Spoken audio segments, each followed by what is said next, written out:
Örvar, hvernig fannst þér leikurinn? Bara ótrúlega skemmtileg, sko. Það er bara ótrúlega gaman að spila fótbolta hérna. Þannig að bara mjög skemmtileg leikur. Og hérna voru svolítið svona skrítin leikur hjá þér.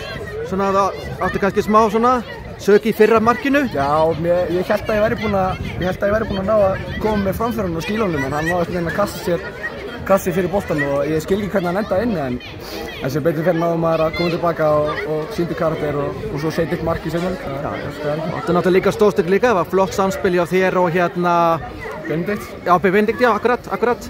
Svo ættir hann náttúrulega þessa rosa neglu með hægri mér, já. Ég var bara einbeitti maður að halda hann niðri og sem betur fyrir gekk það, sko, þannig að. Og þú hittir hann með spot, það var fyrni skot, það var rosalega fast skot. Já. Bara hittir hann svona opbáslega vel eða? Já, ég bara smelt hitt hann greinilega og sem betur ég fór hann ekki í neitt og söng bara í neitinu, það fallið þetta að sjá það, sko. Einmitt. Það var ekki hverjum degi sem þú skorar, hann hlýtur að vera gaman. Já, þetta er einum og gaman til að vera ekki að gera þetta oftar, sko. Maður þarf að skora fleiri mörk.